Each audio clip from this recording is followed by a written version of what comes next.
Hey, boys and girls, it is Giacomo, prepping for an audition here. First of all, shalom to my Hebrews, shalom to everybody out there. Much love, love, love, love, love. So I am prepping for an audition, as you see my pretty little blue. Green! My pretty little green screen behind me there. Not much of a rabbi trail there. As I have said many times before in my first video, check it out, my Walkaway Hollywood story. If it affects my career, who gives a crap? Because I've got something to do when this flesh here, this rather beautiful flesh, will be 51, how about that? When this flesh dies and I go to glory, and I'm standing in front of the master in a great big whatever Yahweh Elohim is, I'm going to have to answer for not just the bad things that I've done, been a bad boy, but the things I didn't talk about, where I could have warned somebody to stop doing something or not to start something. How about this? Spike Lee, you can kiss my beautiful chocolate brown ass, okay? My uncle, my dearly departed uncle, Daniel Whitner, who, if you want to check him out at some point, he plays Frank the Doorman in the movie The Family Man with Nicolas Cage. A great little movie, actually. It's a total rip-off of It's a Wonderful Life, but, same concept. But my uncle, who, had a rather nice little career as a working actor in New York, had auditioned for Spike Lee. And, he said it, and I've met Spike Lee myself. Spike Lee is an arrogant, dismissive little prick, okay? I'm gonna say it right now. If I never worked with Spike Lee in my life, this gets back to him, it's all good. My agent gets mad at me, it's all good. But here you are, Spike. Now that you've been kissing, white Hollywood butt for, 100 years during your early career, from She's Gotta Have It all through what should have gotten you your first Oscar, Do the Right Thing. Now you got your Oscar for, really a ham-fisted black KK Klansman. I tried to watch it. I fell asleep on the motherfucker, okay? It was boring. It was boring, it was trite, it was too much of you and not enough filmmaking and storytelling, okay? That being said, I'm flipping through my YouTube feed and watching some other videos and whatnot, trying to do some home gardening. And what do I see? The thing that I've been doing to survive for the last 7 years out of this month, driving for Uber, Spike Lee is asking for people to donate their Uber trips or to buy someone an Uber trip so they can go get the frickin' vaccine, okay? It's bad enough that the vaccine propagandists are doing it, but they're subsetting our people, black people, who may not, I don't want to be smart enough. Well, they already think we're not smart enough to get an ID as it is, so I'll just say it. Who they don't think we're smart enough to read or to even be skeptical. Now he's getting out there and asking people to donate Uber trips, sitting on the block, in front of a brownstone, as if he's still connected to all that. We've seen your big house, a $12 million house in Brooklyn, Spike. Ain't nobody impressed, okay? You don't belong in this bubble any longer. You got your own bubble, okay? That being said, it's none of your business to promote this doggone vaccine.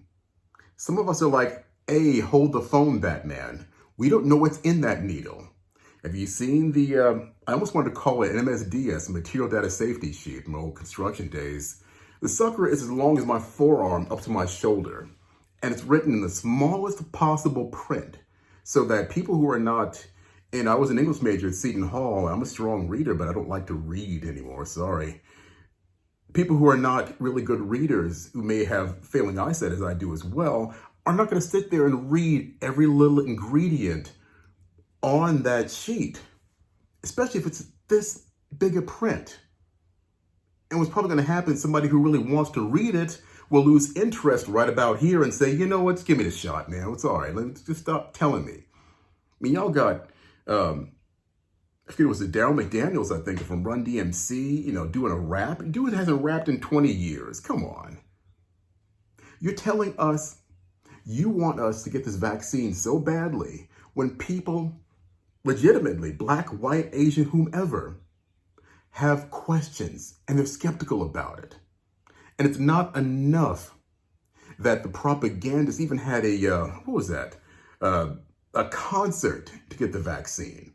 How much money did it take to get all them people to come tell me that I need to put some poison into my Jewish vegan body, okay, to take the vaccine?